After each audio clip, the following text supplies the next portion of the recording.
Hey everyone, this is Ellen from Made Whole Nutrition, and today I'm going to explain to you how to use this nutritional assessment graph to create a branded version of your NAQ results for your clients.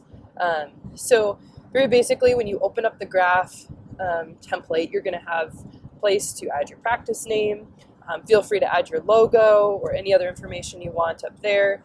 Here's where I put my client name. That's just my name, but that's how you can keep it straight.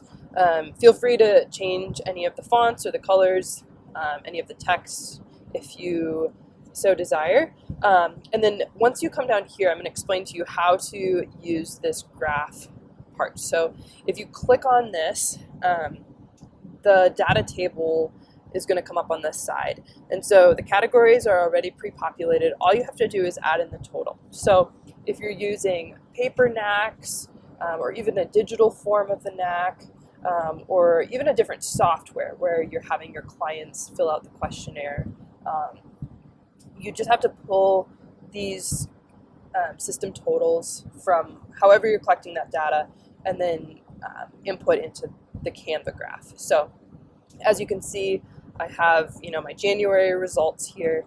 I can change the color of that line if I want by clicking up here, and then changing the color, so you can distinguish between different iterations of the test.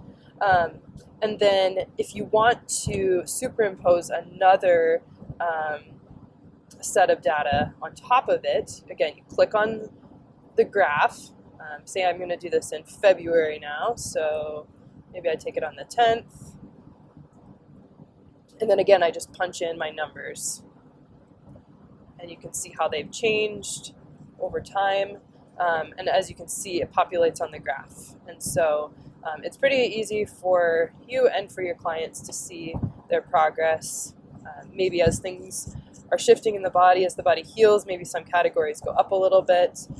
That's not unusual. And you can kind of compare and contrast their symptoms. Again, you can change the colors, you can add as many different columns as you want. I haven't tried maxing this out. I'm not sure how many different data points you can put. It seems that if you right-click on this, you can insert more columns. At a certain point, it's probably difficult to read, so you can simply duplicate this page and maybe have like 3 on one page, and you can track over time if you have them do it every month. You can also use this number column down here if you want to have the number or their score in each of these categories populated on the actual graph. You can update that here. If you don't want to do that, if you just want to keep it really visual, you can just delete this whole, just delete that whole line down there. That's separate from the graph. The final thing, if you say you just want to print it once, you don't necessarily want that date, you can go to the settings, and this is where you can change like what labels are shown on the graph. If you want, so one thing I will point out about this graph is that it's going to adjust to your highest number. So if you look, my highest score is 20, so that's all the taller my graph is going to be. And as you know, the NAQ is kind of that has established ranges.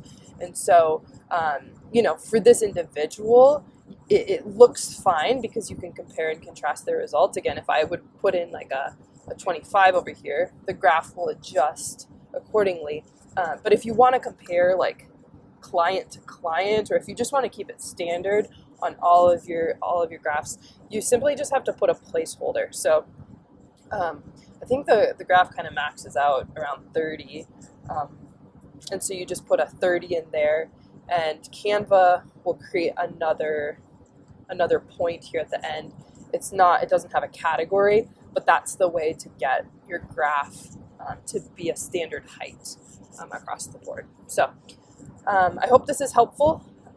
If you have any questions, as always, please let me know.